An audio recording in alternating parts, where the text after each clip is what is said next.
pessoal, sejam todos muito bem-vindos a mais um episódio do nosso Podfísio. Nessa oportunidade, a gente vai ter um episódio diferente. A gente vai tentar apresentar para vocês com um pouco mais de detalhes tudo que deve acontecer na semana de um grande evento que a Ibrafim tem preparado, não só para os nossos alunos de osteopatia, mas para todos os fisioterapeutas e estudantes de fisioterapia que estão realmente interessados, engajados em melhorar o seu nível de conhecimento, de planejar melhor a sua carreira.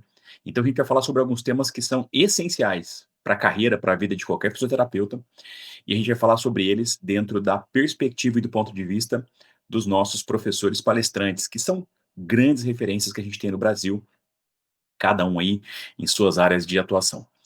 Então, obrigado mais uma vez por estarem aqui conosco em mais uma oportunidade. A gente vai falar sobre assuntos diversos, os professores vão poder explicar um pouco melhor como que funciona essa área de atuação e quais os diferenciais que vocês vão poder encontrar com a gente nesse evento. Quem tiver interessado em saber um pouco mais sobre esse evento que a gente está criando, procura lá na bio do Instagram, @Ibrafim. A gente colocou um link com todas as informações. Vale muito a pena vocês conferirem, porque não são só apresentações. A gente está falando de um grande evento, com algumas bonificações super interessantes, uma aula especial sobre o uso de inteligência artificial na área de fisioterapia. A gente também tem uma parte científica, que a gente está recebendo trabalhos científicos e os trabalhos aprovados serão publicados em anais da revista Fisioterapia Brasil. A gente vai ter uma série de sorteios de brindes e uma oportunidade absolutamente especial para quem tiver inscrito com a gente. Então, não perca tempo, vai lá, confere tudo. E caso você tenha interesse e disponibilidade, espero que você esteja junto conosco nesse evento que vai acontecer lá no meio do mês de novembro. Tá legal? Então, não percam essa oportunidade. Bom, a gente vai dar início ao episódio de hoje e a gente vai falar um pouquinho mais sobre anatomia palpatória. Então, a gente vai ter uma primeira conferência, que vai ser com o professor Tiago, o professor Ivan, e eu quero dar o start aqui fazendo uma pergunta para o professor Tiago, que é uma grande referência, né? É um professor que tem um domínio e uma didática incrível para falar de anatomia palpatória. Professor Tiago, acho que todo mundo já te conhece bem, né? De vários outros episódios que você esteve aqui conosco, né? Em outras oportunidades.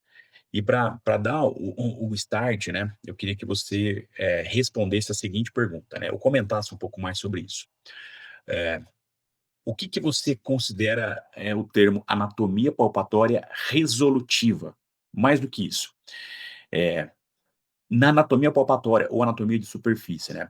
Quais os elementos essenciais para que ela realmente crie uma perspectiva de diagnóstico diferente que qualquer outro método de avaliação consiga nos oferecer?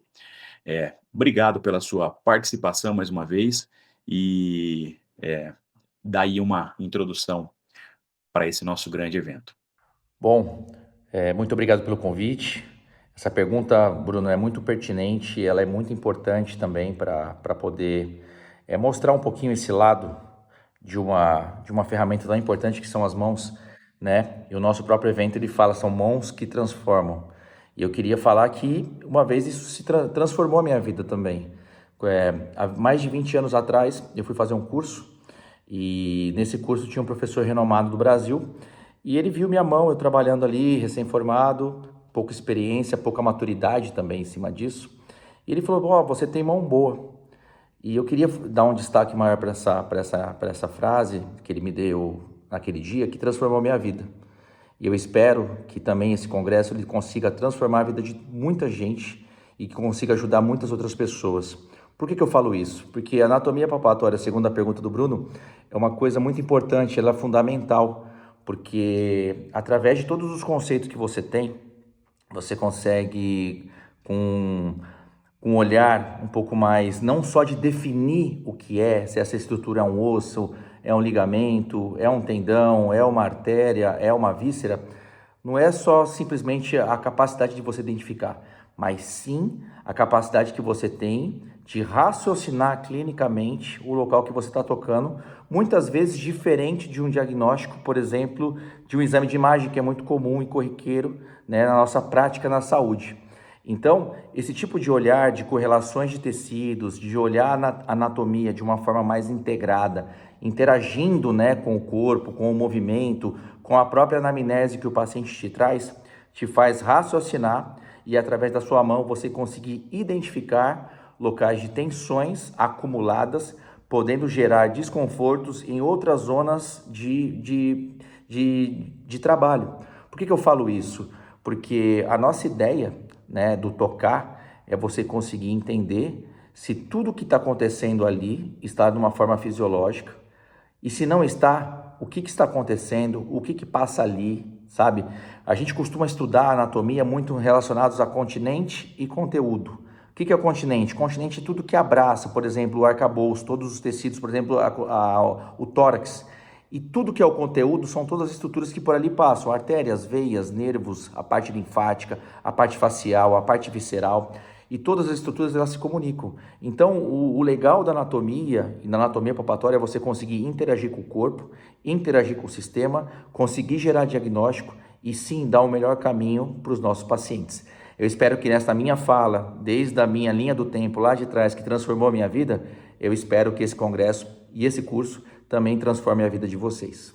Professor Tiago, eu queria aproveitar essa tua fala para tentar encaixar mais uma pergunta, que na verdade não é uma pergunta. Eu queria que você compartilhasse aqui com a gente, né, ah, qualquer tipo de caso clínico, experiência clínica que você tem, né, onde você observou que a palpação ela fez realmente uma grande diferença, uma diferença decisiva em relação ao diagnóstico. Uma diferença capaz da gente entender que, nesse caso em especial, o diagnóstico o diagnóstico palpatório, ele foi mais importante na tomada de decisão clínica que, por exemplo, um exame de imagem. Você poderia, contar para a gente alguma experiência nesse sentido? Claro, posso compartilhar sim, e eu fico até entusiasmado quando eu falo de terapia manual, quando eu falo do contato manual, do diagnóstico, da percepção, porque assim, são muitos anos estudando uma coisa que parece sempre ser a mesma coisa, tá? Mas nunca é, porque a gente se transforma a cada dia num curso novo que você faz, você cria novas perspectivas. Acho que isso faz parte da profissão, porque quem é uma profissão acho que tem que ser desse jeito. E quando você toca no assunto de um caso clínico, são várias, mas eu vou começar de um mais importante. Uma vez, uma paciente me procurou, esportista, ativa, super saudável. Uma vez foi correr na rua, escorregou na areia e bateu o sacro, né, a bunda no chão. E com isso, o que aconteceu? Uma dor muito forte, uma dor muito forte.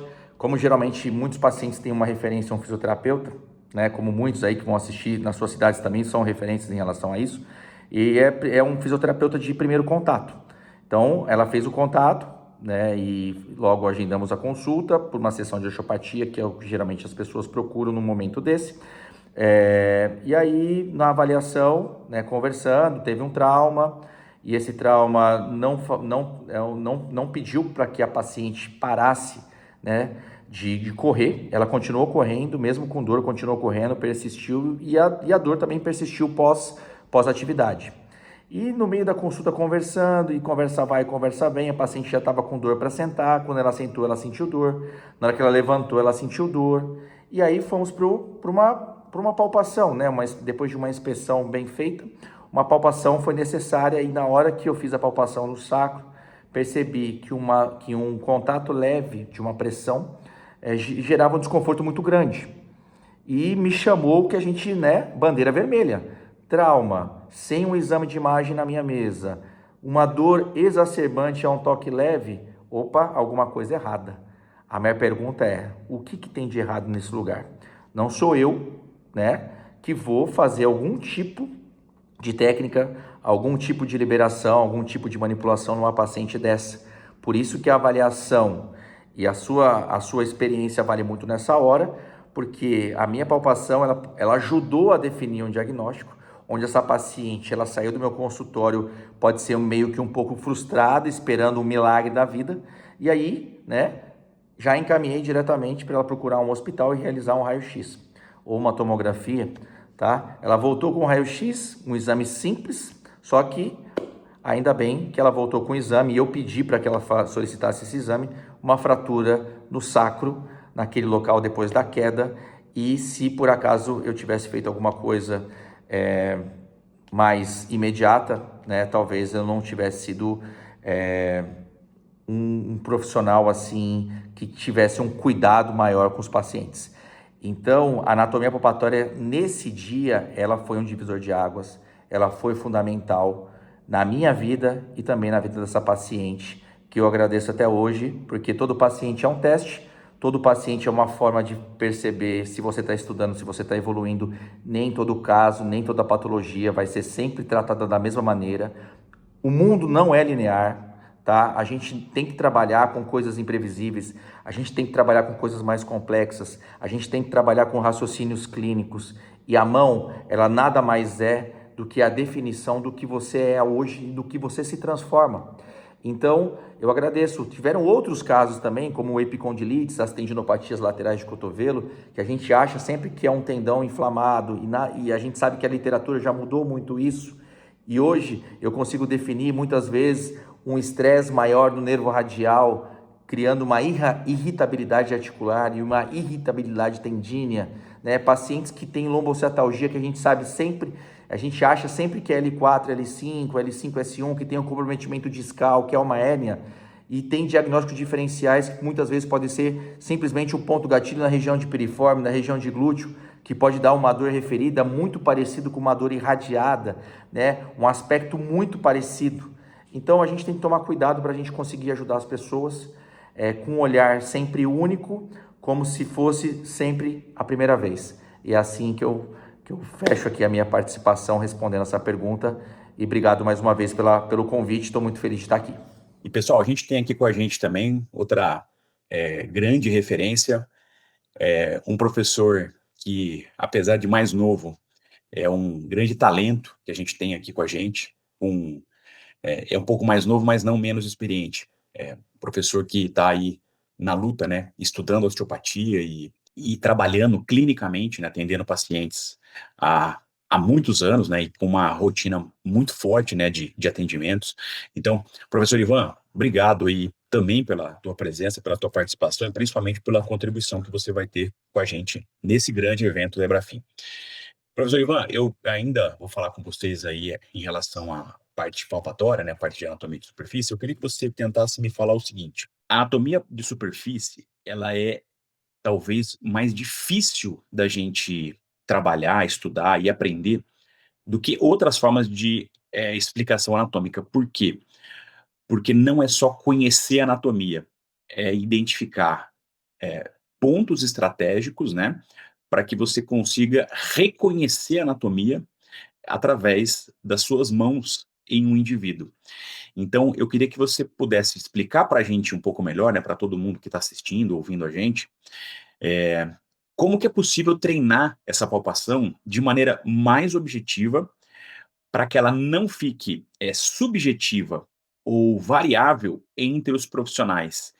Existem técnicas e métodos para fazer com que eh, esse tipo de trabalho ele possa ser mais reprodutível para que pessoas diferentes possam palpar indivíduos ou estruturas e possam reconhecer a mesma estrutura. Existe uma forma de se fazer esse tipo de trabalho?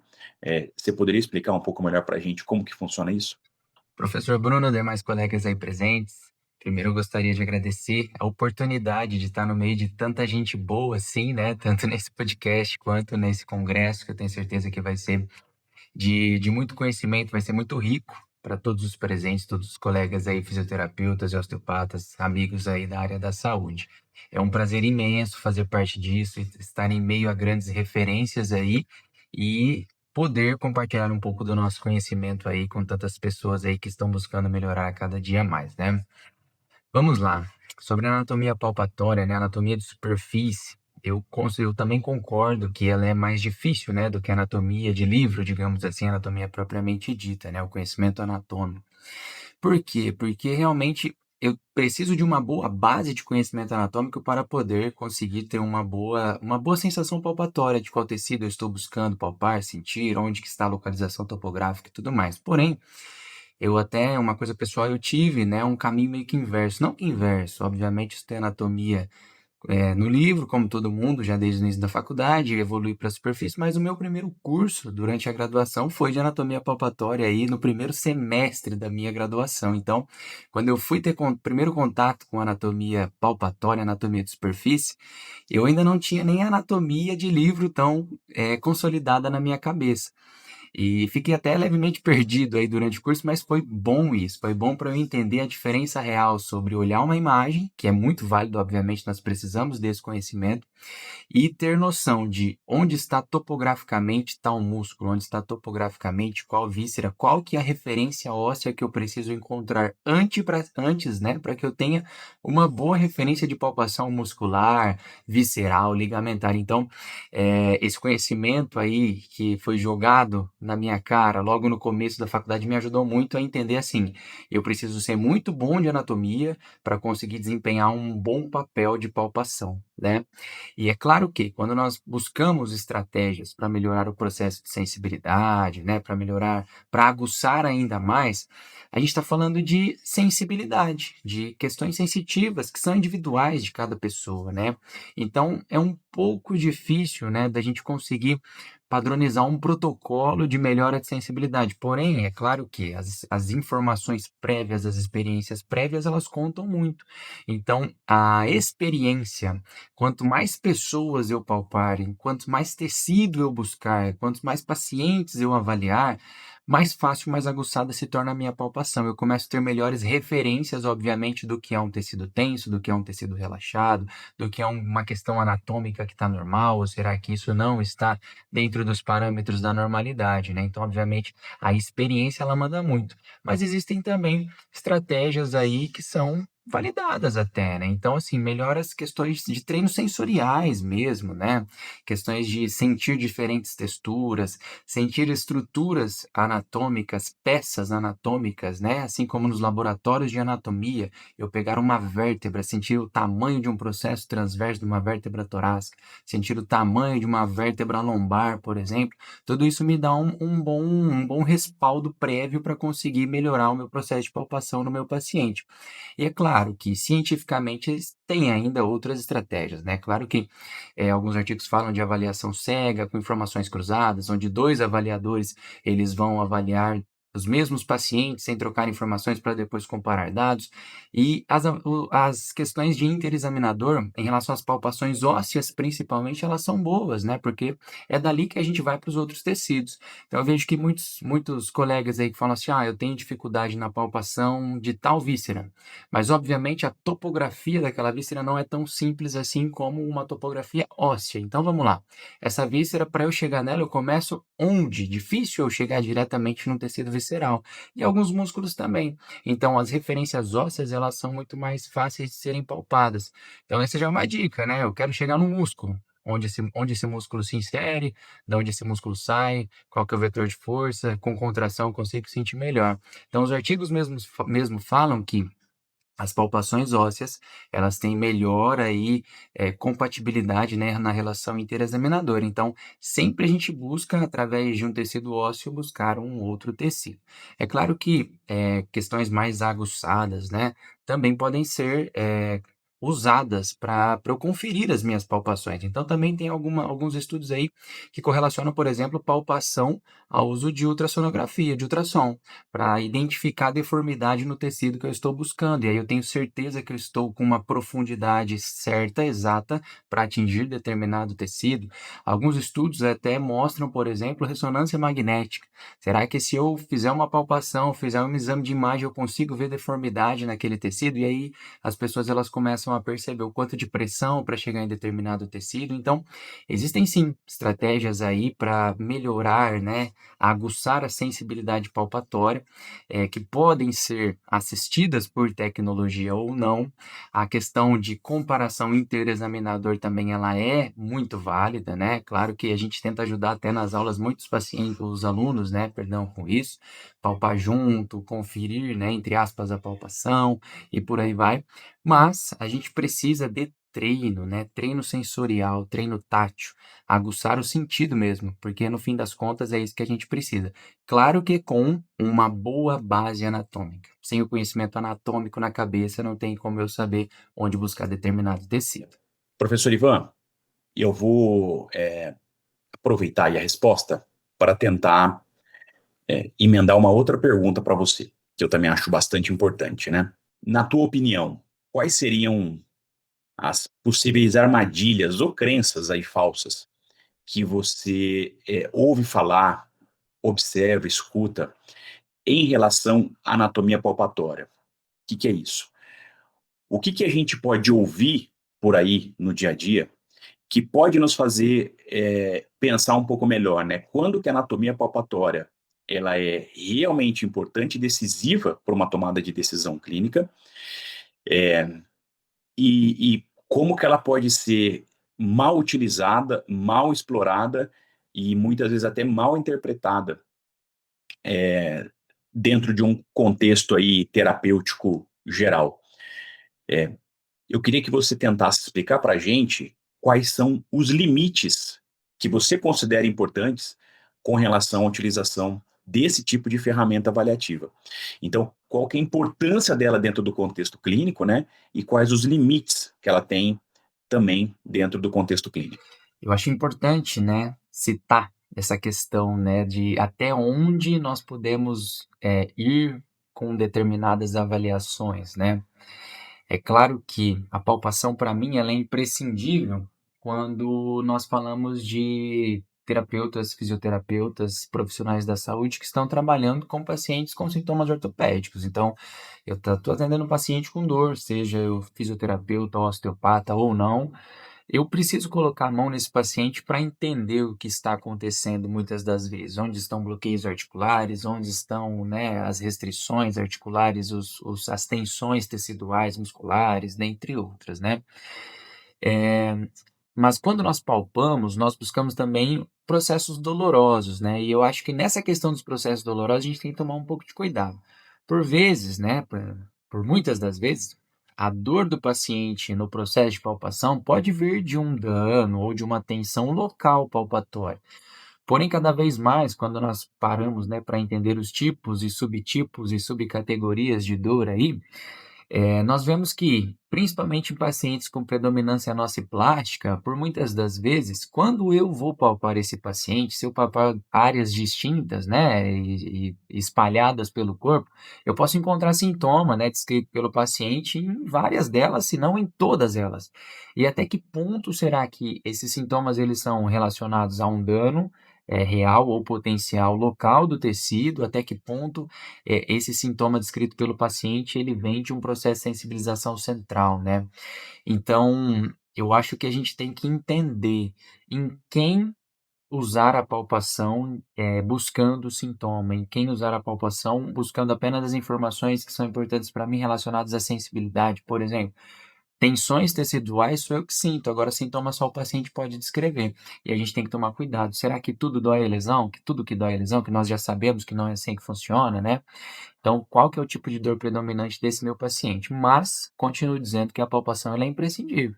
Então, eu como osteopata, colegas como fisioterapeutas que trabalham com pacientes com dor, precisam colocar a mão no seu paciente, até porque isso para o paciente já é uma grande porcentagem do atendimento. Nossa, ele colocou a mão em mim para me avaliar, ele colocou a mão em mim para tentar entender o que está acontecendo, que é algo básico, mas que nós vemos que os pacientes sentem falta por vezes, né?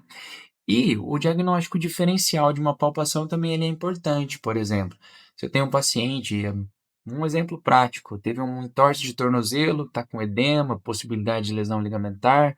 Eu palpo o tornozelo desse paciente, se eu tiver uma dor pontual, óssea, quando eu relo ali, sem pressão, é um sinal de que eu posso ter uma pequena fratura associada, por exemplo. Eu preciso de um exame de imagem. Então, a palpação como diagnóstico diferencial é muito importante. Se eu palpo o abdômen do meu paciente e sinto um tecido que topograficamente não era para estar ali, é uma víscera oca, mas que eu estou sentindo uma massa. Então, será que eu preciso encaminhar esse paciente? Então, em resumo, a palpação para mim ela é imprescindível para diagnóstico e diagnóstico diferencial e possíveis encaminhamentos, né? Pensar em outras questões aí, mas a gente tem que tomar cuidado com as informações coletadas relacionadas ao paciente, principalmente a sintoma. Hoje no consultório eu vejo que muitos pacientes, quando eu vou colocar a mão em busca de disfunção, quase que todos os lugares eles são sensibilizados, embora sem tensões teciduais. Então, até que ponto nós estamos falando de um dano real ou potencial naquele local e até que ponto a gente está falando de um processo de uma dor nociplástica predominante aí, onde nós sabemos que a abordagem envolve sim terapia manual, porém com outras questões também que são muito importantes para a melhora desse paciente. Aproveitando aqui o tema, né, a gente também tem um outro convidado e uma outra participação super importante, dentro do nosso evento e dentro da apresentação, né, da conferência sobre, osteopatia pediátrica, que é o professor Marco Antônio. O professor Marco Antônio é um professor que, está com a gente também aqui, há muitos anos aqui na Embrafim, e é um professor que, é uma grande referência que a gente tem, para os nossos alunos, uma referência técnica, didática, pedagógica. Então eu acho que ele pode acrescentar muito também nesse tema, porque também é um professor que vive, em plenitude aí a osteopatia pediátrica. Professor Marco, obrigado aí pela presença, pela participação também. E eu queria que você aí entrasse com a gente nessa discussão, comentando o seguinte, né? A gente sabe que as representações e as documentações científicas, elas são absolutamente importantes hoje em qualquer tipo de conduta e principalmente nas condutas menos conhecidas na área da fisioterapia e da osteopatia. Então, se você pudesse destacar se existem aí hoje pesquisas importantes, né, recentes, que validam essas intervenções osteopáticas dentro dos diagnósticos e tratamentos das crianças e bebês, né, que pudessem estar relacionados a entendimento melhor do desenvolvimento neuromotor, ou enfim, qualquer outro tipo de evidência que você ache importante ser comentada, né? É, e se elas existem, onde as pessoas devem buscar por esses estudos, e como que você acha que essa questão científica, né, o quanto que essa questão científica relacionada à osteopatia pediátrica ainda tem a se desenvolver, né? O quanto que ela ainda precisa se desenvolver pelos próximos anos, tá? Então, vamos dar o start aí com essa pergunta, que é uma pergunta espinhosa, né? Mas eu sei que você é um cara muito estudioso e que você tem boas referências sobre isso também. Bom, Bruno, você trouxe um tema realmente bem interessante, bem importante, tá? Hoje em dia não existe um atendimento pediátrico, seja na osteopatia, na fisioterapia ou em qualquer área da nossa profissão, sem que você esteja baseado em evidências científicas. Foi-se o tempo onde o fisioterapeuta ele atendia sem ter parâmetros, né? E o fisioterapeuta hoje que atende sem ter parâmetros, seja em qualquer área, ele, na minha opinião, ele vai estar perdendo para vários outros que estão trabalhando de forma mais assertiva. Quando a gente pensa na publicação em osteopatia e pediatria, nós temos sim uma quantidade boa de artigos, mas na minha opinião ainda tem muito que avançar. Quando a gente faz a busca pensando muito mais em terapia manual, e dentro desses artigos de terapia manual, na maioria das vezes, uma das abordagens utilizadas é a osteopatia, aí nós temos uma quantidade muito maior de publicações científicas. E quando pensamos nesses pequenos sinais e sintomas, né, que acontece nos pequenos pacientes, né, de pediátricos disfuncionais, como por exemplo o refluxo, a disquesia, as assimetrias, o torcicolo não como sintoma, mas como uma condição. Existem hoje parâmetros bem interessantes, validados, que nós podemos utilizar no dia a dia do atendimento para poder fazer um antes e depois e validar a nossa conduta. Eu acho que o principal local de busca é a PubMed. A PubMed hoje seria, na minha opinião, dentre outros, como Pedro Baseado em Evidências e outros sites de alta validade, o principal local onde a busca por artigos deve ser realizada. Lá nós temos a boa parte dos artigos com maior evidência, com maior peso científico para basear os atendimentos no dia a dia. Então, sim, nós temos uma quantidade boa de evidências. As evidências são importantes para poder, claro, direcionar o nosso tratamento, mas principalmente para poder dar validade para os pais do nosso trabalho. A maioria dos pais, eles chegam para a gente perdidos, né? Tendo feito várias buscas no Google e em outros locais, tendo ouvido várias opiniões que não necessariamente são opiniões interessantes. E você ter evidências ali no seu computador e você mostrar para os pais exatamente o que os artigos hoje eles mostram, o que deve ser feito, qual é a taxa de sucesso, o que pode acontecer ou não acontecer com o filho deles, é extremamente importante. Ele tem que ter confiança no fisioterapeuta. Ele tem que ter confiança no seu atendimento. Então, estar atento às publicações, às atualizações, estar atento às pessoas que se dedicam a esse tipo de trabalho, o trabalho da pesquisa, o trabalho da boa divulgação de informação é muito importante. E, professor Marco, a segunda pergunta, eu acho que também ligada a esse mesmo tema a gente sabe hoje que dentro do ponto de vista clínico, as evidências científicas, né, elas são consideradas parte da necessidade que um profissional tem para poder definir um protocolo, um formato de atendimento para um paciente, mas a gente jamais pode desprezar que a percepção do profissional, eu não vou chamar nem de intuição, vou chamar de percepção, que a percepção clínica do profissional em relação ao paciente que está sendo atendido, ela também faz uma grande diferença no resultado final de uma sessão. Quando a gente fala especialmente de crianças e bebês, que têm variáveis aí tão grandes assim, e tem uma dificuldade muito grande quando a gente pensa na comunicação verbal, né? Quer dizer, você vai ter que encontrar estratégias para poder criar diagnósticos que tem que ir muito além da comunicação verbal. Então, o quanto que a preparação do profissional para lidar com essas barreiras e dificuldades, isso é importante, e se a preparação que é feita nos cursos de formação, ela oferece os instrumentos para que esse limite possa ser superado. Me fala um pouquinho da tua visão sobre esses aspectos, por favor. Bom, Bruno, ótima pergunta. A gente não pode esquecer que a osteopatia, e falando especificamente de osteopatia, ela é sistêmica, só que ela também é integrativa. Então, as evidências científicas sempre estão, muitas vezes, realmente em primeiro lugar. A gente precisa entender, ter parâmetros, entender até onde a gente pode chegar, o que funciona mais ou funciona menos, qual o caminho que nós devemos tomar. Lembrando que não existem protocolos, tá? Dentro da osteopatia de forma geral. Mas existem diretrizes que a gente pode tomar e que a gente sabe que funciona mais ou menos, ok? Então, nenhum atendimento é igual ao outro. Mas a fisioterapia osteopática, ela é integrativa. Então, o osteopata, o profissional da osteopatia, ele tem que ter o feeling, ele tem que ter o bom senso para estar observando o bebê dentro do contexto familiar. Então, a família ela é muito importante nesse processo. É super importante que a família esteja presente durante o atendimento. E desde a entrada daquela criança junto com sua família, você acaba tendo algumas percepções se aquela família está mais integrada, vai estar mais integrada ou não no atendimento, se aquela família está passando por alguma questão que pode estar influenciando naquela necessidade que a criança está vindo para a gente, muito principalmente por causa da mãe. Não que a mãe esteja errada em algum detalhe, mas a mãe e o bebê é um só. Muitos atendimentos podem ser feitos, por exemplo, sobre o bebê, mas com a mãe no colo da mãe. E várias vezes você vai ter que atender, além da criança, a própria mãe nesse processo. Não que o pai ele não seja importante, mas a mãe ela é muito importante nesse processo.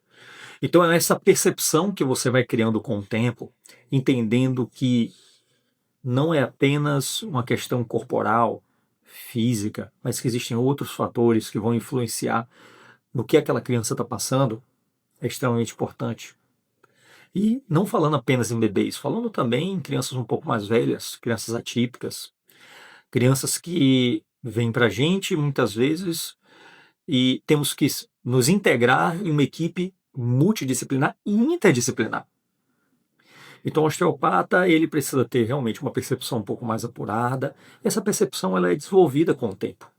Alguns têm já um feeling um pouco mais direto, mas outros que acham que não tem esse feeling, eles podem estar trabalhando e prestando cada vez mais atenção nessas crianças que vêm para a osteopatia.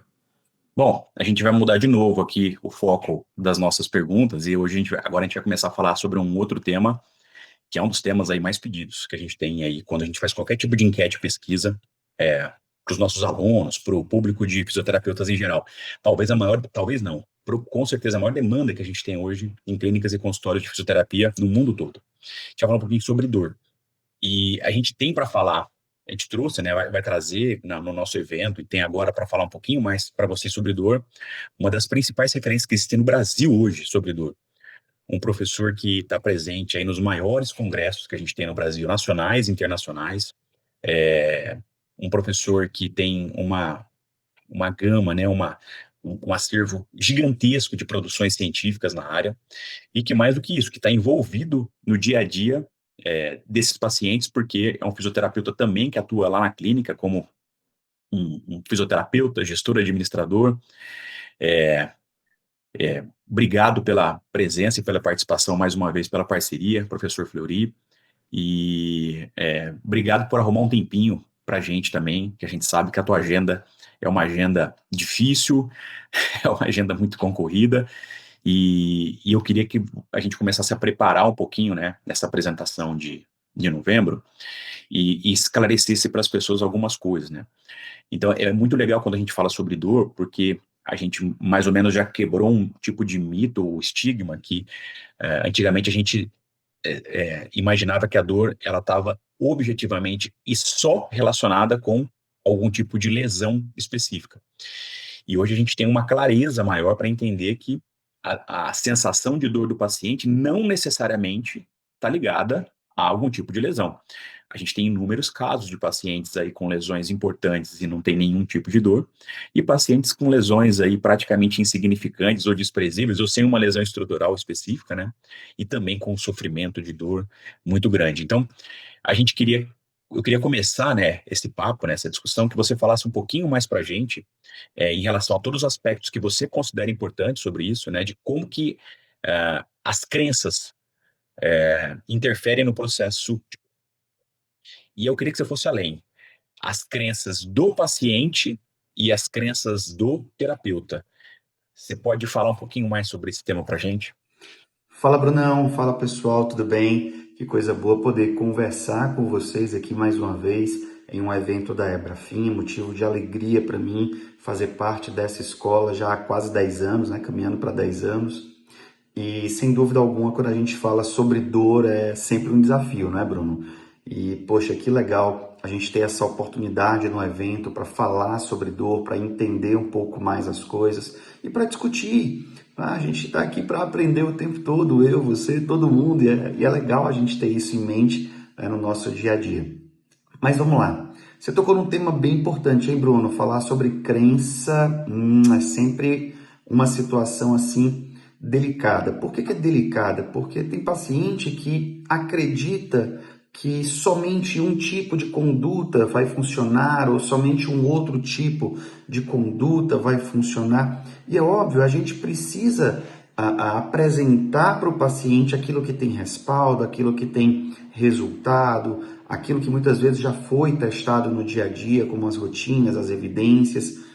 E esse é o nosso desafio. O nosso desafio enquanto escola, é o nosso desafio enquanto docente, é o nosso desafio enquanto profissional clínico que atua no dia a dia. E é bacana você trazer essa perspectiva de olhar para o dia a dia, a clínica no dia a dia. Porque as crenças, elas são diversas. Então, assim, você vai ter o paciente que acredita, por exemplo, que o choquinho ou somente vai ser a cura dele. Eu não estou menosprezando o processo da eletroterapia de forma alguma, mas quando o paciente coloca que só aquilo é o que vai funcionar para ele, talvez ele não conheça outro mundo, né? Que seria ali o exercício, a terapia manual, a osteopatia, como uma estratégia terapêutica válida, importante, amparada em evidência, para lidar com muitas condições clínicas. E isso é legal para a gente entender. Quando a gente olha para essa perspectiva do paciente, se eu puder dar uma dica para vocês, nunca, jamais confronte a crença do seu paciente na fase inicial de tratamento.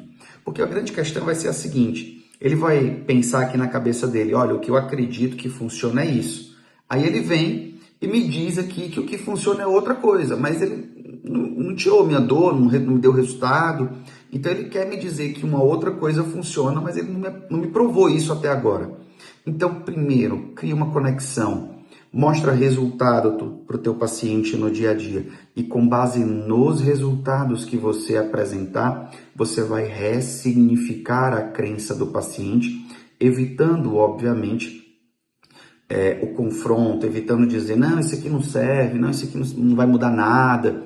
Então, sempre cuidar para que você não precise, ele jamais vá confrontar a crença do seu paciente, dizendo que ele vai estar errado. Isso pode gerar o que a gente chama de backfire effect também, que seria ali um rebote para a gente, né? Então, no lugar de eu ter um benefício com essa visão do meu paciente indicando que ele está concordando, que ele está entendendo, que aquilo está coerente para ele, ele pode acreditar que ele está fazendo algo que não deveria, por aquilo não ser parte da crença dele. Então esse é um ponto importante.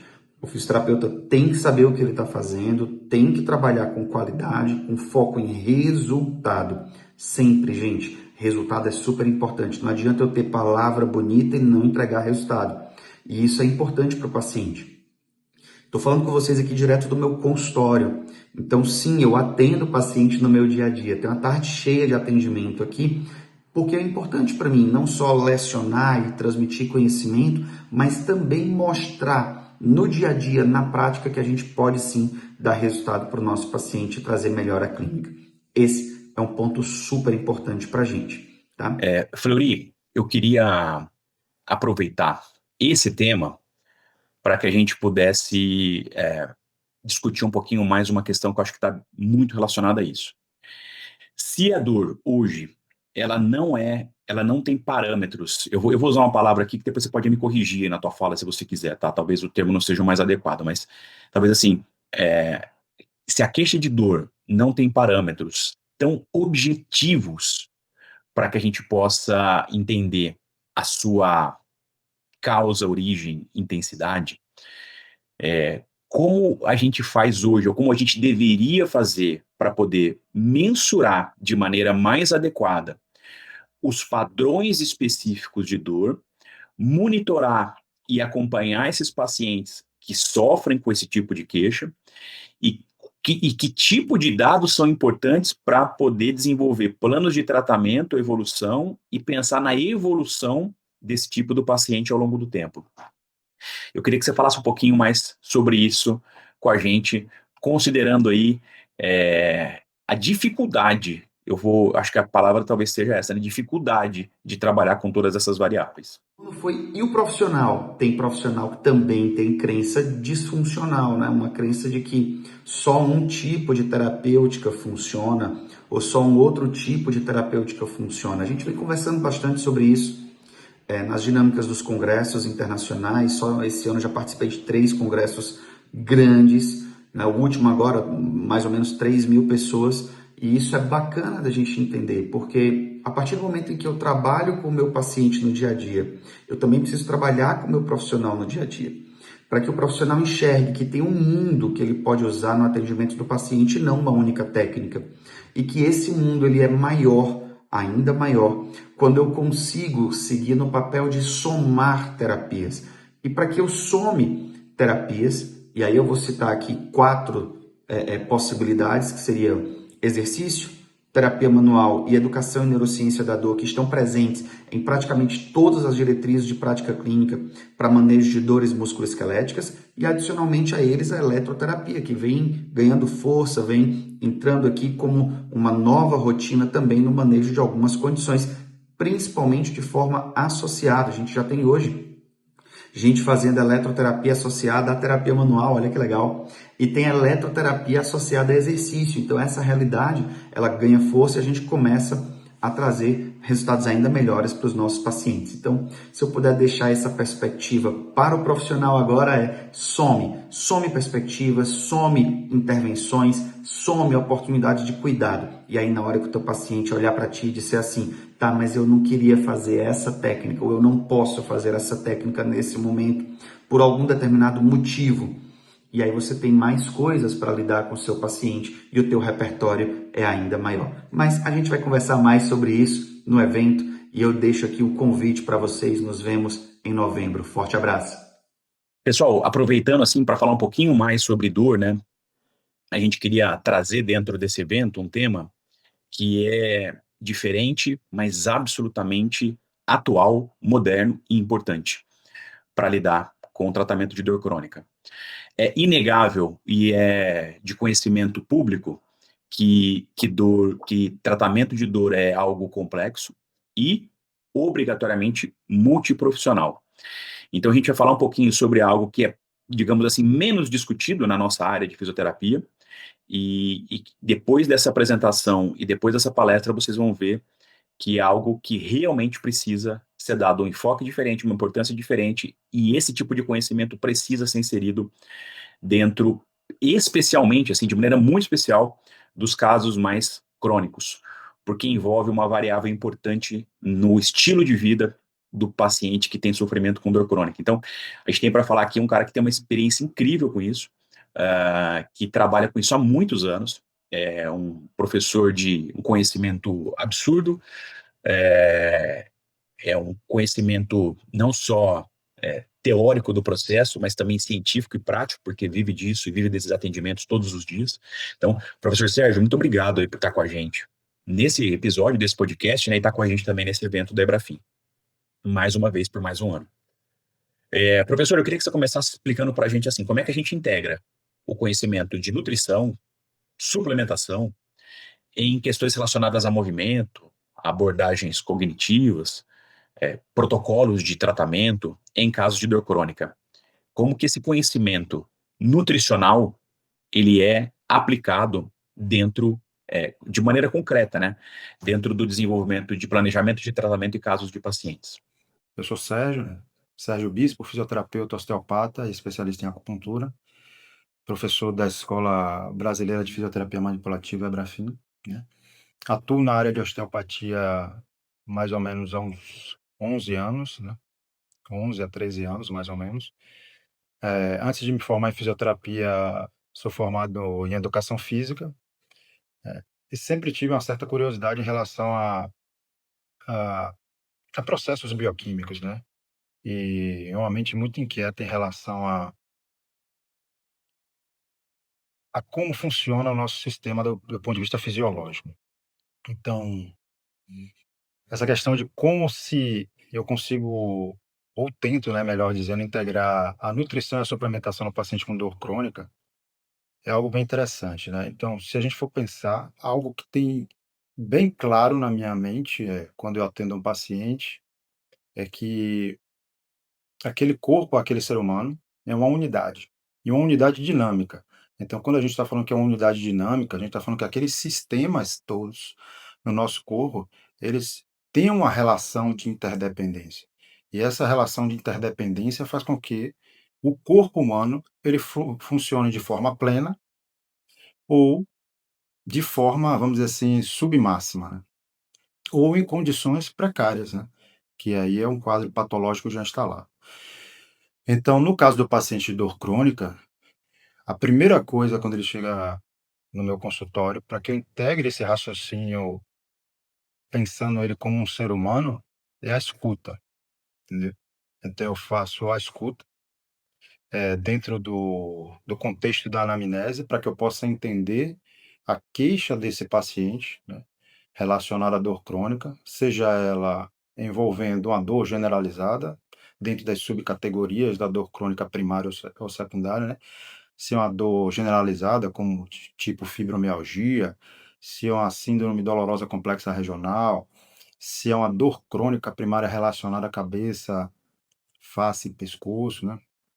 Se é uma dor crônica relacionada a uma condição visceral ou não condição visceral do ponto de vista primário ou secundário, e se é uma dor musculoesquelética crônica primária que envolva a região cervical, região dorsal, região lombar, membros inferiores e superiores.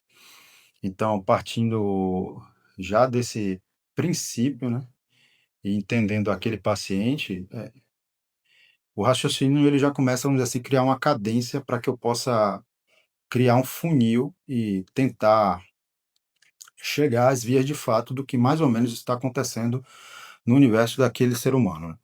Então, como a dor, como a sua classificação como uma condição patológica e de ordem multifatorial, na anamnese, além de as questões relacionadas ao histórico de dor, recorrência ou dor contínua, né, eu analiso também os possíveis mecanismos que podem estar envolvidos na dor crônica do paciente. Se tem um componente nociplástico, nociceptivo, se tem uma condição neuropática envolvida, né? E aí entrando por uma questão de dor crônica secundária, se há uma condição inflamatória, isquêmica ativa, relacionada a uma condição visceral também, né. A maioria dos pacientes que, na verdade, chegam ao consultório, a queixa no universo da fisioterapia, ela é de fundo músculo-esquelético, mas correlacionar com os outros sistemas que fazem parte dessa interdependência da funcionalidade do nosso corpo é fundamental no processo de reabilitação desse paciente. Então, na anamnese, uma das portas que se abre para eu entrar nesse sistema seria o que os exames laboratoriais, correlacionando com sinais e sintomas. Se nesses exames laboratoriais do paciente eu encontro perfis relacionados a inflamação sistêmica de baixo grau, por exemplo, um PCR ultrassensível alterado, um VHS alterado, se eu encontro uma ferritina aumentada, então aí dentro dessa anamnese, a partir desses marcadores, eu vou buscar entender por que que esses marcadores estão alterados. Então, eu posso considerar aí a escala de Bristol para entender como funciona esse sistema gastrointestinal. A escala de Bristol, ela tem 7 tipos de fezes, porque os tipos de fezes vão me dizer como é que esse processo digestório que parte da boca e até a sua saída no ânus está acontecendo, baseado no tipo 1, 2, 3 ou 4, que seria o normal, 5, 6, 7, que pode ter relação com intolerâncias, e 1, 2 e 3, relação com constipação, e aí já entra no universo de um ambiente de hidratação desse paciente, ou possíveis alterações hormonais, né?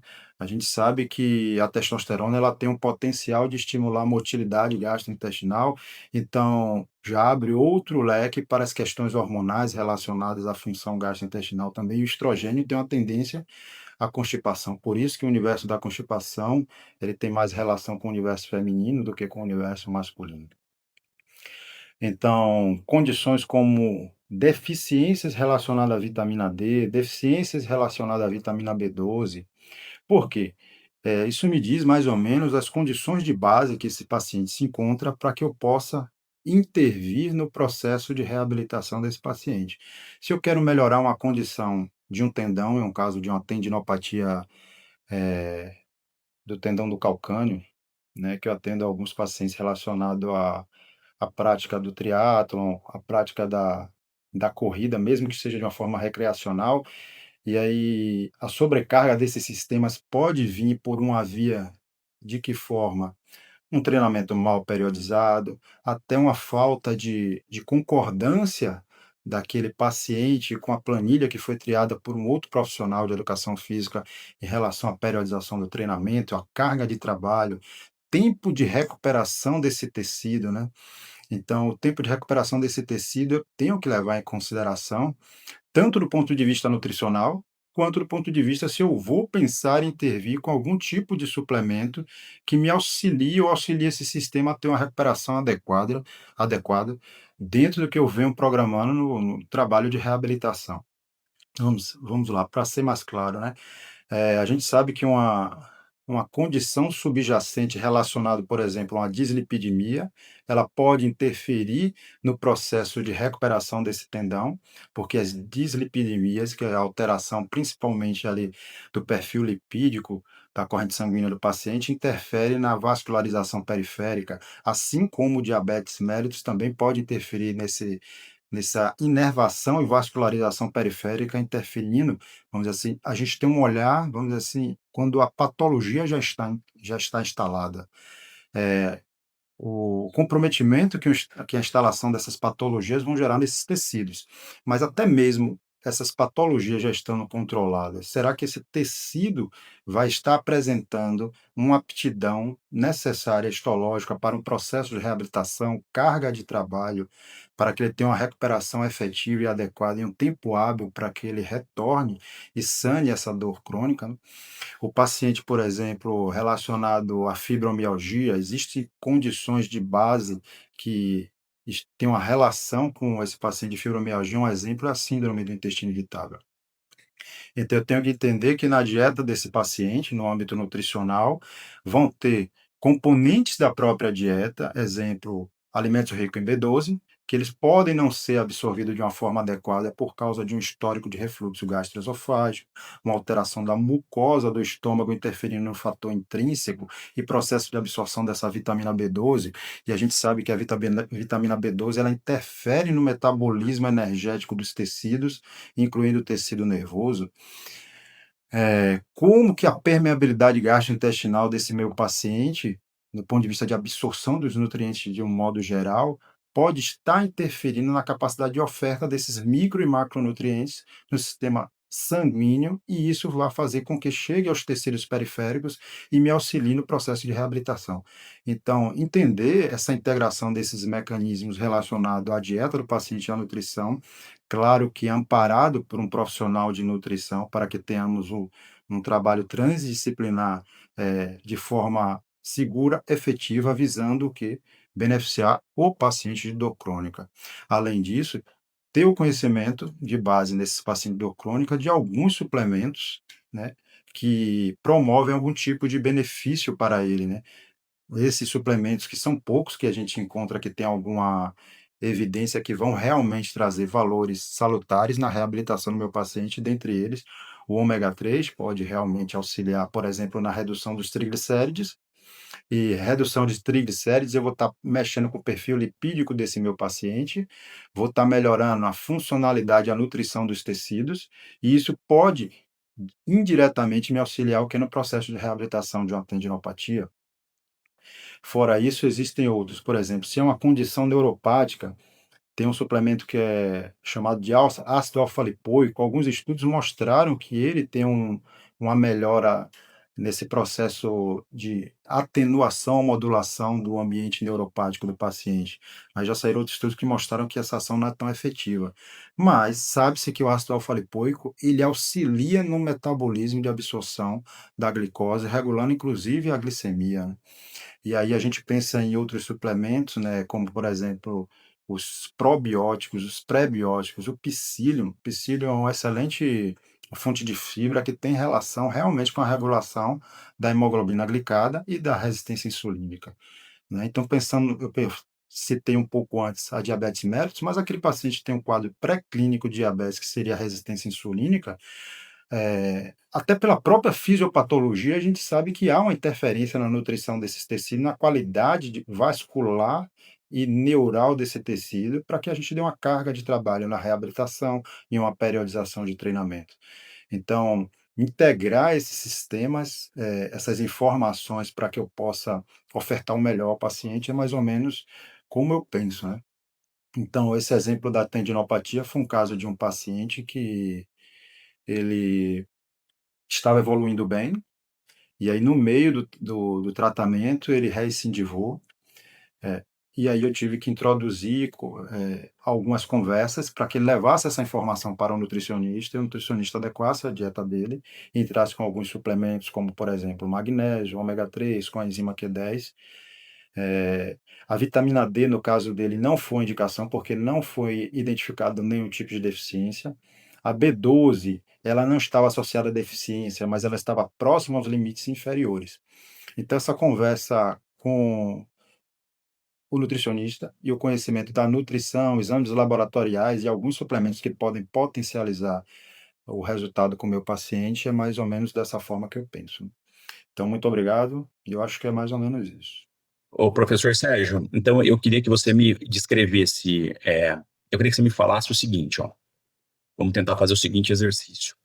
Eu queria que você me contasse de maneira um pouco mais direta, pensando em um caso de um paciente que você já tem atendido, que esse conhecimento ele foi aplicado dentro de um programa específico de reabilitação física e quais são as mudanças, os aspectos observados que ficam mais fácil da gente ilustrar, né? Como que agregar a orientação nutricional, ela mudou os caminhos, perspectivas e resultados terapêuticos implementados é, nesse indivíduo.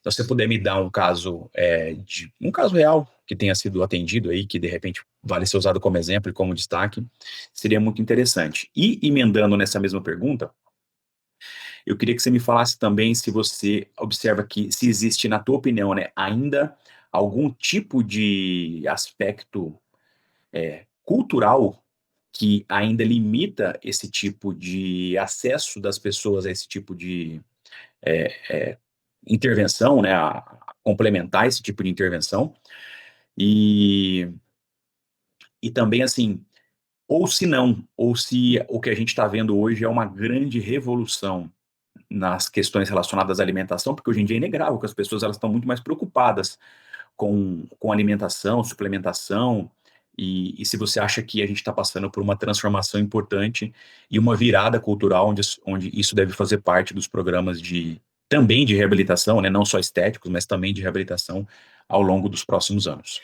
O que é que eu observo hoje em dia em termos de conhecimento acerca da influência nutricional, tanto nos aspectos de dor quanto de reabilitação?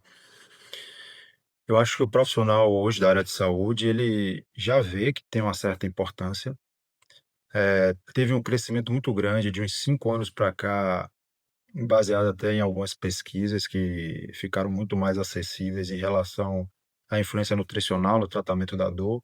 Que tipo de intervenção ou dietoterapia promove um resultado mais interessante em termos de qualidade de vida e saúde, né, de um modo geral. Então eu vejo que o profissional ele está acessando cada vez mais esse tipo de informação, então eu vejo o potencial crescente em relação a ter informações sobre esse aspecto, no que tange como é que eu posso fazer um trabalho associado com uma equipe multiprofissional, com um nutricionista, para que eu possa otimizar meus resultados, né? Por muito tempo, o profissional da reabilitação, o fisioterapeuta e os outros profissionais deixaram de ver o sistema como uma unidade que ele realmente precisa de um suporte que torne esse organismo mais, vamos dizer assim, suscetível à melhora. E não olhar ele de uma forma isolada, vou fazer aqui meu trabalho de reabilitação, por mais que seja baseado em evidências robustas ou não, ou baseado na experiência de cada um, né?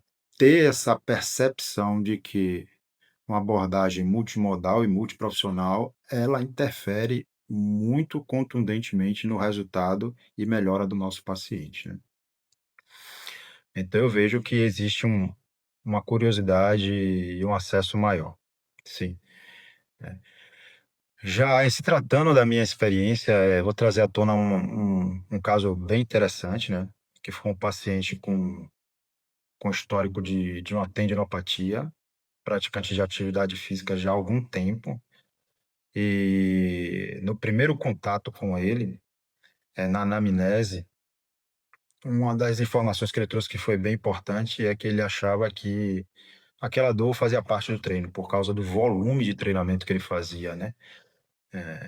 Que era a associação, é uma abordagem de prática do triatlo, né? Que é a corrida, o pedal e a natação. Mas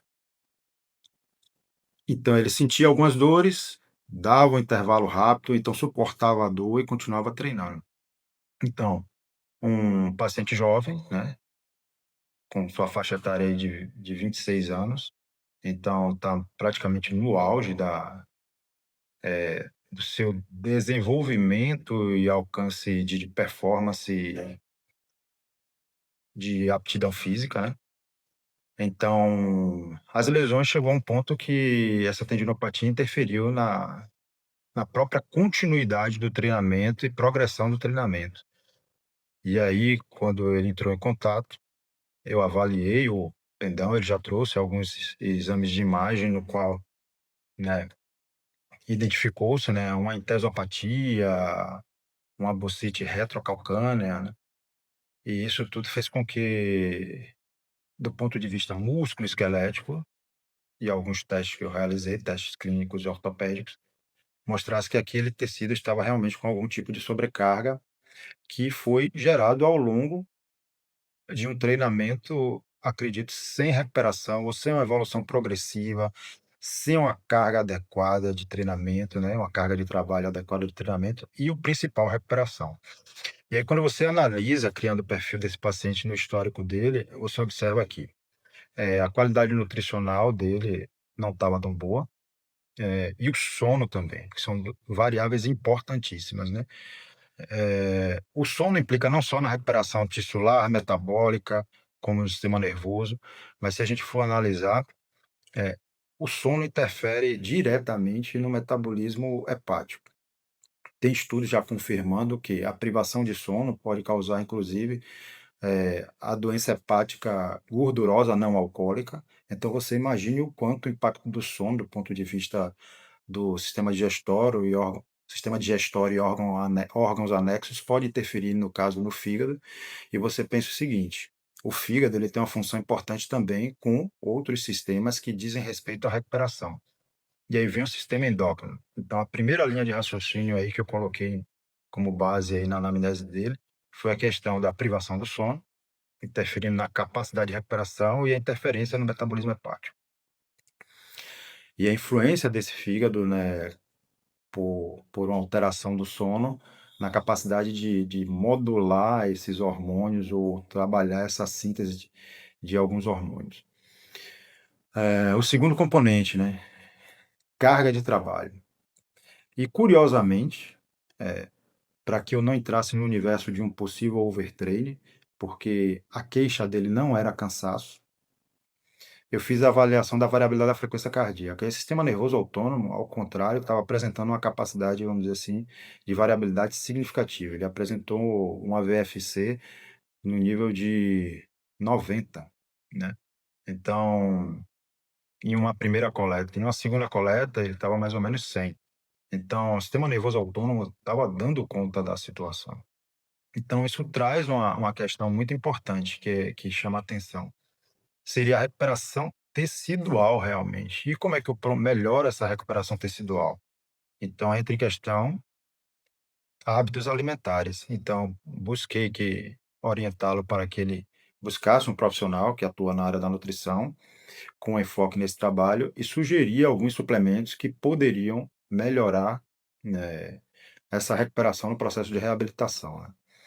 Então, dentro do que as bases apresentam, pensando em recuperação de tendão, ou de um modo geral, daquele praticante de atividade física regular, com alto volume de intensidade, isso observar os princípios do treinamento em uma pessoa que pratica o exercício com tamanha regularidade, isso é muito importante.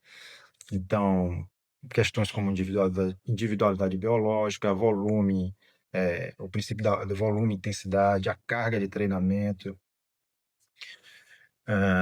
Então, ele foi direcionado para um nutricionista e aí teve um consenso na relação de uma indicação de one whey, pensando no aporte proteico bem interessante para a sua recuperação. Existem alguns estudos que falam da associação de whey com colágeno, colágeno hidrolisado. E o colágeno hidrolisado ele tem uma certa discussão muito grande sobre, ele vai ser direcionado para os tendões. Não, ele vai ser enviado do ponto de vista de digestibilidade, degradado, e aqueles aminoácidos vão ser utilizados para um tecido de maior necessidade. E nesse caso aí, o tecido que ele estava apresentando de maior necessidade era os tendões, né? Então, o corpo que vai fazer esse ajuste. Até não tem como a gente dizer assim, vou instalar de uma forma irônica, até falando isso, um GPS e o colágeno vai naquele tecido específico. Mas você pega um paciente que ele apresenta uma demanda musculoesquelética alta, sofreu a sobrecarga em um tendão do calcâneo, e aí, no processo de recuperação desse tendão do calcâneo, um aporte de aminoácido, um aporte proteico, é de fundamental importância para auxiliar na recuperação desse tecido. Associado ao quê? A uma orientação de reabilitação após a fase aguda, né? Que você usou o protocolo Alfredson, que seria o trabalho excêntrico, que também demanda uma sobrecarga nesse componente músculo esquelético, músculo tendíneo de uma forma significativa após a fase aguda, e oferecia uma abordagem progressiva de evolução até ele chegar ao estado de praticar algumas abordagens que imitam o trabalho gestual desportivo, no caso aí, que seria o da corrida. Então, os suplementos base aí que foram pensados foi o ômega 3 e a whey, para aumentar o aporte proteico e a necessidade do tecido, né? Pensando em questões hormonais e o próprio metabolismo hepático, foi analisado exames laboratoriais para ver se não tinha alguma curva de alteração, por exemplo, de estrogênio, que o estrogênio baixo em homens tende a mostrar que tem uma relação com a alteração da característica de recuperação desse tecido conjuntivo, que é do colágeno que forma o tendão. A outra questão também relacionada nos exames laboratoriais é níveis de vitamina C, zinco, não pensando diretamente em uma suplementação, mas se há uma deficiência, cabe uma orientação pensando numa vitamina C e num zinco, né? Porque são componentes que têm uma relação direta do processo de auxiliar no tecido conjuntivo e das fibras colágeno. Então, houve uma resposta bem interessante na fase dele e houve uma recidiva no meio do tratamento. E quando entrou com essa abordagem concomitante com o trabalho do nutricionista, a resolução foi bem significativa. E a satisfação do paciente também, né? E ele entendeu que precisava de uma carga progressiva de trabalho, uma recuperação adequada, melhorar a qualidade do sono e alguns suplementos, que não precisa ser um volume grande de suplementos, que iriam auxiliar ele. Claro que o nutricionista buscou um equilíbrio energético e nutricional voltado para a demanda do trabalho de carga de exercício desse paciente.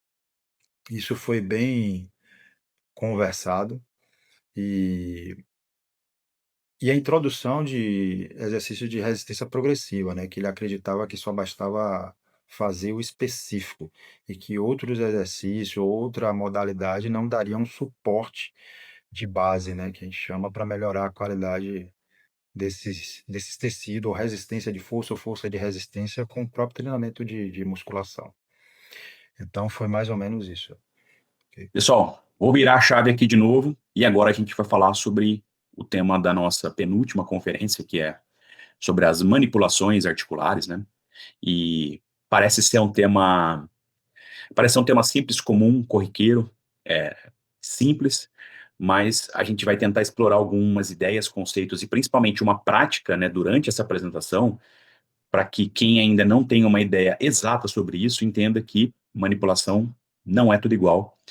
Os resultados, eles são diretamente proporcionais à técnica que está sendo utilizada e que quanto melhor e mais segura for sua técnica, melhor para o seu paciente. A gente vai falar um pouquinho sobre isso. E aqui a gente tem também mais 2 professores que vão participar com a gente, que são grande referência, né, para os nossos alunos.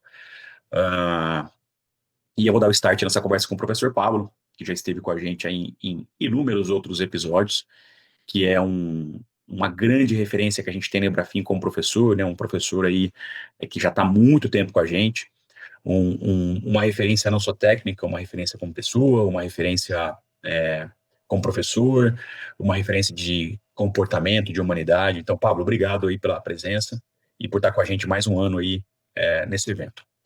Ô, Paulo, eu queria que você iniciasse aqui a tua participação nesse episódio específico falando o seguinte: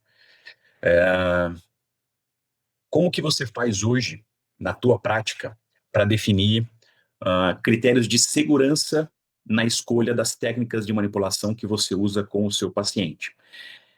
Esses critérios de segurança, eles estão ligados único e objetivamente com respostas a algumas perguntas específicas, ou existem testes funcionais, testes diagnósticos, exames de imagem?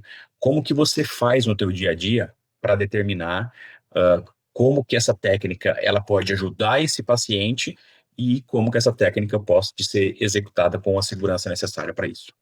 Eu queria aproveitar a oportunidade e agradecer mais uma vez ao convite, né, ao professor Bruno por ter me feito esse convite para participar mais uma vez de um podcast aqui da Embrafim, que é uma escola que eu tenho um carinho especial, né, porque dentro dos 20 anos de formado que eu tenho, 16 anos são dedicados à docência nessa escola. Então eu me sinto muito honrado em mais uma vez fazer parte de um podcast dessa escola, que é a Escola Brasileira de Fisioterapia Manipulativa. Então fica aqui a minha gratidão mais uma vez pelo convite. Bom, falando dos critérios que a gente utiliza para a escolha de uma técnica manipulativa, a gente tem que falar, logicamente, de um fluxo de uma avaliação, né? Então, quando a gente escolhe uma técnica manipulativa, a gente tem critérios para fazer isso daí. Então, o primeiro critério é fazer uma boa avaliação. Então, a gente dá atenção à anamnese, que é o primeiro passo de uma avaliação. Então, nesse primeiro passo, que é a anamnese vem de escutar, relembrar. Então, só pode relembrar o dono da história. Quem é o dono da história? O próprio paciente. Então, a gente tem que dar uma atenção especial a esse momento, que é o momento de escuta. Escutar o que o paciente está nos falando com bastante atenção, né? E quando a gente fala com bastante atenção, é bastante atenção em todo o processo, e não só escutar o paciente do ponto de vista da sua oralidade, mas também do seu gestual, de como o paciente está entrando no seu consultório, de como ele senta, de como ele gesticula. Tudo isso já vai falar um pouquinho sobre... Tudo isso já nos fala um pouco sobre a história, os sinais e sintomas e as queixas do paciente.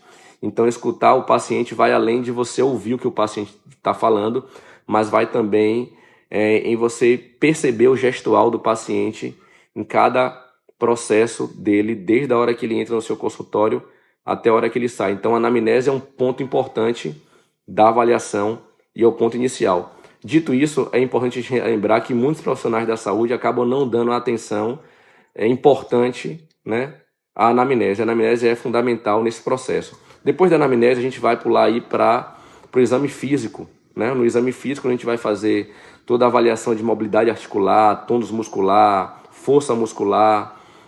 A gente vai utilizar também os testes especiais da neurologia, da ortopedia, da reumatologia, das inúmeras áreas da saúde. A gente vai utilizar os testes especiais para que a gente possa, logicamente, junto com os testes especiais, a anamnese e o terceiro ponto, que é o exame complementar, radiografia, ressonância nuclear magnética, ultrassonografia e tomografia computadorizada, onde a gente possa fazer um espelhamento entre esses três pontos da avaliação e a gente possa utilizar, então, como forma de identificar quais são as bandeiras vermelhas. Um exemplo, um paciente que a gente verificou uma fratura ou uma fissura. A gente já sabe que naquele paciente ali, a técnica manipulativa, o TRUSH, ele é contraindicado.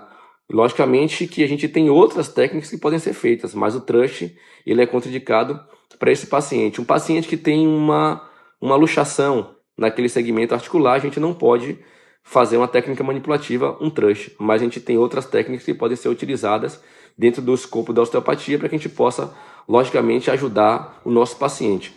Feito essa boa avaliação, a gente pula para um outro passo que é importante, né? Que é a expertise do profissional na execução daquela técnica. Então, vamos lá. exemplificar aqui mais uma vez. Vou fazer uma manipulação de charneira cérvico-torácica. Eu posso fazer essa manipulação com o paciente deitado em decúbito ventral, eu posso fazer essa manipulação com o paciente sentado, ou eu posso fazer essa manipulação com o paciente ortostase. Qual é a minha expertise em executar essa técnica? Bom, a minha expertise em executar essa técnica é com o paciente ou deitado em decúbito ventral ou o paciente sentado. Mas naquele momento eu estou dentro de um consultório onde a maca é um pouco alta e eu não consigo executar essa técnica com muita assertividade com o paciente deitado.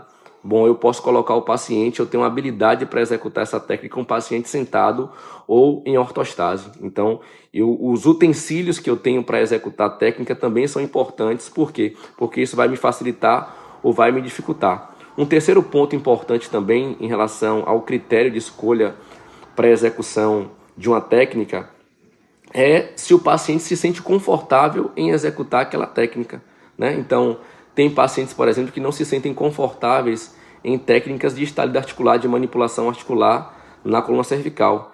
E a gente tem outras técnicas dentro da osteopatia que têm o mesmo efeito e que podem ser feitas no paciente, mas que não vão gerar estálido articular no paciente, não vai ser uma técnica manipulativa como o thrust. Então nós temos um passo a passo para ser o mais criterioso possível na execução dessa técnica. Tudo bem? Ô, Pablo, eu queria aproveitar esse mesmo assunto para a gente poder discutir o seguinte. Falando em segurança, quais são as complicações que você enxerga como as complicações, talvez as mais comuns e talvez as mais perigosas que podem acontecer quando essa margem de segurança não é respeitada e quando técnicas são utilizadas sem a indicação necessária, ou muitas vezes até, né, Pablo, sem a forma de execução necessária com os pacientes. Uma técnica mal feita ou uma técnica com uma prescrição errada num paciente que não tinha indicação ou que tinha uma contraindicação. Eu queria que você comentasse das possibilidades que a gente pode encontrar aí sobre efeitos comuns e efeitos adversos mais complexos aí para esse tipo de situação. Maravilha, Brunão. Essa pergunta que você fez, ela nos dá a oportunidade, inclusive, de desconstruir uma gama de informações que orbitam em torno da osteopatia e da técnica manipulativa, especificamente do thrust, né? Então, essa pergunta que você fez é uma pergunta que ela versa sobre as principais complicações, né? E, logicamente, as complicações mais graves que podem ocorrer em decorrência de uma técnica manipulativa mal avaliada e mal executada. Vale a pena a gente ressaltar isso, né? Quando ela é mal avaliada para a utilização dela ou quando ela é mal executada, quais são os efeitos adversos que podem ocorrer de uma técnica manipulativa? Nós temos os principais efeitos adversos que podem ocorrer a partir de uma técnica manipulativa mal avaliada ou mal executada, que é exatamente uma dor pós-manipulação. Então, o paciente tem uma dor residual pós-manipulação, uma leve cefaleia pós-manipulação também pode acontecer, né? Ou o paciente pode apresentar algum tipo de espasmo muscular pós essa técnica manipulativa, né? Já as complicações mais adversas, essas são mais importantes a gente ressaltar, porque essas são realmente tão importantes e que, de forma geral, tanto o senso comum quanto algumas pessoas da área de saúde que não conhecem as técnicas manipulativas acabam por falar mal da osteopatia ou até mesmo da técnica manipulativa, que é o thrust. O thrust é uma técnica de velocidade muito rápida e de pequena amplitude que tem efeitos neurofisiológicos fantásticos. Então, quando a gente fala dos efeitos das complicações mais graves, a gente tem aí a dissecção de artéria vertebral, que podem acontecer em decorrência de uma técnica manipulativa na coluna cervical, né? Das compressões neurais, que podem ocorrer também através de técnicas manipulativas na coluna vertebral, das fraturas, que podem ocorrer em qualquer osso do corpo, quando feita uma técnica manipulativa mal executada ou mal avaliada, ou até de uma luxação articular também, em decorrência de uma avaliação mal feita, ou de uma execução de técnica mal feita. Falando então dos efeitos adversos, né, que podem ocorrer pós-manipulação, a gente precisa ressaltar que esses efeitos eles são raríssimos de acontecer. O que a literatura nos traz hoje é que 1 em cada 6 milhões de técnicas manipulativas podem ocorrer um efeito adverso. Nos estudos mais conservadores, falam de 1 a cada 400 mil técnicas manipulativas podem ocorrer um efeito adverso. Ou seja, esses efeitos adversos eles são muito pouco comuns de acontecer, tá certo? Eu tenho 20 anos de formado, nunca aconteceu nenhum efeito adverso grave comigo, fazendo uma técnica manipulativa, e eu transito ao redor de diversos profissionais que trabalham com osteopatia e nunca vi nem em nenhum dos meus colegas também acontecer um efeito adverso grave, tais como dissecção de artéria vertebral, né, que talvez seja um dos efeitos mais graves que podem ocorrer de uma técnica manipulativa mal avaliada e mal executada também. Agora, outra grande referência que a gente tem para falar sobre esse assunto é o professor Marlos, um professor que igual eu falei do Ivan lá no começo, né, de uma geração mais nova, mas com um conhecimento, uma habilidade, uma técnica incrível. Então, um professor também que já caiu nas graças e conquistou aí nossos alunos por suas habilidades e qualidades. Então, obrigado, professor, por estar aqui com a gente nesse evento, né? Mais uma vez aí numa parceria em projetos que a gente vem desenvolvendo juntos. Então, de verdade, muito obrigado pela participação aqui. Marlos, eu queria que você falasse o seguinte, comentasse sobre o seguinte. Eu abri essa apresentação falando que manipulação não é tudo igual, né? A gente precisa de definir critérios, etc, etc.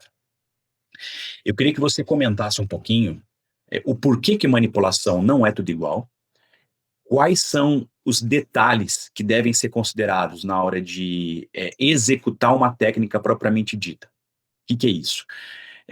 Quais são os padrões mecânicos que devem ser respeitados, as barreiras que devem ser respeitadas, como que a gente faz para medir intensidade de uma técnica, dentro da questão clínica prática de execução, como é que eu protejo o meu paciente daquele estímulo que vai ser dado e como é que eu aproveito ao máximo esse estímulo para poder ajudar o paciente no seu processo de recuperação. Bruno, é sempre bom estar aqui. Tenho certeza que para mim é uma honra. Obrigado pelas palavras.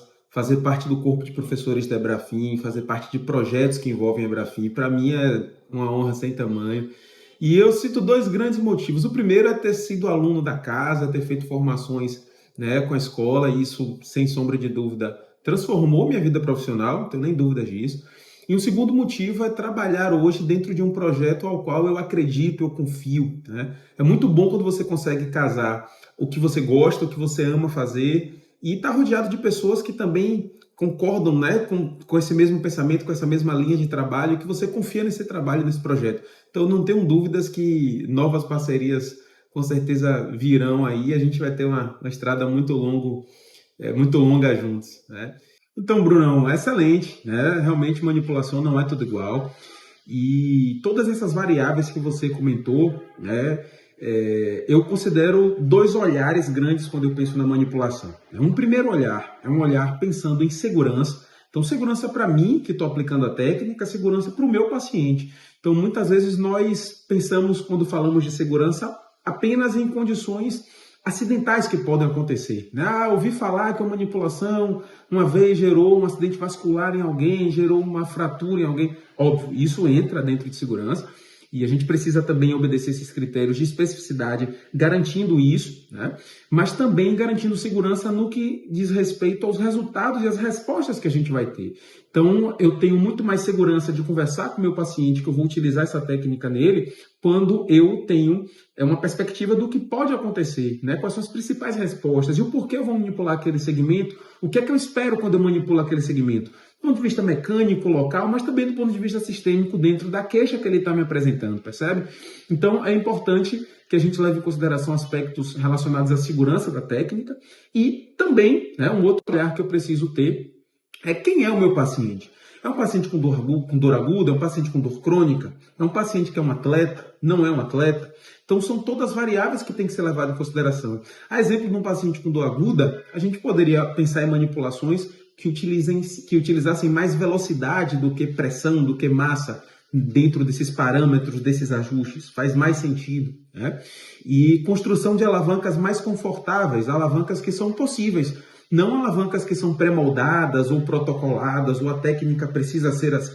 Não, você tem uma certa flexibilidade dentro dos ajustes da realização da técnica, dentro do que é possível em um paciente em crise, um paciente agudo, né? Se eu penso um paciente crônico, eu penso um paciente que eu posso utilizar mais massa, mais pressão na minha manipulação. Eu penso sim em parâmetros mais pontuais. Se eu penso um paciente que tem uma hérnia discal, por exemplo, eu penso sim em construção de parâmetros que favoreçam esse segmento herniado. Então percebe como tem uma série de variáveis dentro desse tema amplo que é manipulação articular, e como você colocou bem, não é tudo igual. Se eu tenho um paciente atleta, eu estou atendendo esse atleta em que contexto? Numa clínica, aqui no consultório, durante a semana, numa semana normal, eu estou atendendo ele no meio de um evento, onde ele vai correr agora, onde ele vai surfar agora, onde ele vai, lutar agora. Então, tem diferença. Então, quando eu penso na construção dos parâmetros, eu preciso pensar em cada vez mais uma manipulação mais específica, mais pontual, menos global. Por mais que alguns estudos pontuem que a manipulação global tem a mesma resposta da manipulação específica. Isso quando foi avaliado amplitude de movimento, quando foi avaliado funcionalidade. Então, de fato, mas se eu penso em especificidade, se eu penso em segurança, se eu penso em respostas controladas, faz mais sentido eu ter uma manipulação mais específica, mais pontual e naturalmente mais segura com relação à própria técnica e com relação às respostas que eu posso ter com esse paciente. Então, se é um atleta, por exemplo, se é uma pessoa que eu não posso ter ali, não tenho tempo de ter a execução, digamos assim, da lei da autocura, aqueles primeiros dias, né, de reparo tecidual, por vezes um pouco mais de desconforto, eu tenho um tempo curto de tratamento, eu não posso ter isso. Então, quanto mais específico, quanto mais pontual, quanto mais seguro eu for na minha técnica, naturalmente melhor vai ser a minha resposta para essa pessoa. Então, percebe como a gente precisa levar em consideração quem é o paciente que está deitado na minha maca, quem é a pessoa que está na minha frente, e a partir disso eu construo os parâmetros. Professor Marlos, a gente sabe hoje também que as técnicas de manipulação, assim como os exercícios terapêuticos, são hoje indicadas como das evidências mais importantes no tratamento de uma série ou da maioria de condições clínicas ortopédicas, de forma geral. Então, com base nisso, como é possível um fisioterapeuta hoje se manter atualizado em relação a como que eu vou aprender a executar esse tipo de trabalho, quais os materiais eu deveria consultar para poder entender mais dos limites e das aplicações desse tipo de trabalho, e principalmente, uma vez aprendida a técnica, como a gente deveria fazer para adquirir segurança necessária para que ela fosse executada com maestria nos pacientes e gerasse os melhores efeitos. Quais as recomendações você daria aí para quem está assistindo a gente agora? Maravilha, Bruno. Ótima pergunta, né? Eu enxergo algumas camadas, algumas esferas diferentes para pessoas diferentes dentro desse contexto, né? Se o objetivo da pessoa é melhorar mais a sua leitura sobre o paciente, e hoje eu percebo dentro dos alunos que a gente tem visto, né, na escola, tem muita gente de outras áreas migrando para a osteopatia, tem muita gente que não é só um aluno recém-formado, tem muita gente experiente estudando osteopatia e muito com esse objetivo de entender melhor essa integralidade, muito com esse objetivo de melhorar a sua manualidade, né? Alguns já perceberam, algumas pessoas mais maduras, né, perceberam a necessidade disso. E, sem sombra de dúvidas, a formação completa em osteopatia, ela vai te dar a manualidade necessária para trabalhar não só com técnicas manipulativas, mas falando desse contexto, sem sombra de dúvidas, né? De material, o que é que a gente tem de material? Nós temos hoje alguns artigos super interessantes, né, que já reforçam isso que você comentou a nível de evidência. Então a gente sabe que não dá para dizer que a osteopatia é uma técnica, afinal de contas ela reúne um conjunto de técnicas, um conjunto de abordagens, de ferramentas, e a abordagem manipulação articular é algo muito evidenciado hoje. A abordagem manipulação articular, a gente já tem inúmeros estudos que reforçam a aplicabilidade disso para tratamento de dor de uma forma geral, né, por efeitos locais, por efeitos sistêmicos, de hipoalgesia, por modulação do sistema nervoso autônomo, alteração de marcadores neuroimunoendócrinos. Então, a gente já sabe também que alguns hormônios, alguns marcadores aí são modulados a partir da manipulação. Então, é importante que a gente possa sempre conciliar a nossa prática com o que está existindo a nível de evidência, né? E, inclusive, complementando a pergunta anterior, né, a gente ainda tem aquele estigma de que a manipulação ela é bem sucedida quando estala, né, quando a gente tem um ruído articular, quando na verdade não. Inclusive, algumas pesquisas também já reforçam isso, mostrando que a melhora da mobilidade articular, a melhora da mobilidade tecidual, facial, que envolve a articulação, ela existe sem o estalo. Então, a gente consegue, sem sombra de dúvidas, através da formação e de tudo que a gente vem trabalhando nesse período, ganhar mais confiança e credibilidade dentro disso, né? E se eu penso em como manter isso a partir do momento em que eu melhorei minha mão, a partir do momento que eu construí meu raciocínio em cima dessas técnicas e estou utilizando essas técnicas, um exemplo disso é o evento Mãos que Transformam. É o principal exemplo de como a Ebrafim é comprometida com os alunos através de eventos como esse, que o aluno, tanto o aluno que já é da osteopatia, quanto o aluno que não é da osteo, o aluno que está na faculdade, o aluno que saiu agora, pessoas que são de outras áreas e que querem entender melhor como a gente trabalha, ou quem quer melhorar sua manualidade, inclusive eu, junto com o professor Pablo aí, nós estaremos trazendo uma aula muito bacana com esse tema, né? Manipulação articular é tudo igual? Não. Manipulação articular tem detalhe, tem especificidade e tem variação. Então, para quem quer melhorar a mão, para quem quer lapidar o seu raciocínio clínico, inclusive dentro de quando eu utilizo, como eu utilizo, quais são os detalhes que eu posso aplicar nesse perfil de paciente e nesse, o que é que muda.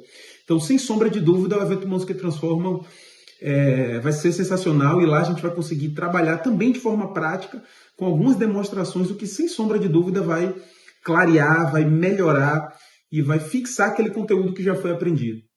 Pessoal, para finalizar esse bate-bola que a gente fez com os professores, né? Eu queria agradecer aí de coração a todos os envolvidos, mais uma vez, agradecer de coração pela participação de cada um de vocês nesse evento, agradecer a todo mundo que acompanha esse nosso trabalho. Espero que todos vocês que acompanham esse conteúdo, que vocês participem com a gente desse evento. Eu tenho, assim, convicção, certeza, que vai ser uma experiência absolutamente importante, que vai somar ideias, que vai agregar conhecimento e que, de alguma forma, vai fazer diferença em algum tipo de conduta que vocês executam hoje com os pacientes de vocês, ou dentro do sistema de estudo que vocês estão inseridos, seja ele universitário, seja ele de um curso de especialização, qualquer coisa nesse sentido. Então, lembrando que a inscrição para esse nosso evento é gratuita. O link para a inscrição está lá no @ebrafim, né, do Instagram. E eu espero de coração que vocês estejam lá conosco, que vocês possam desfrutar a experiência de todos esses professores e que realmente isso possa fazer a diferença também na carreira profissional de vocês. É para isso que a gente criou esse evento, tá legal? Indiquem esse conteúdo para amigos, colegas, curtam, compartilhem, deixem seus comentários, façam críticas, deem sugestões, façam sugestões de novos convidados. A ideia é que a gente realmente possa trabalhar e produzir conteúdo que seja muito direcionado para as expectativas que vocês têm também. Muito obrigado e até a próxima.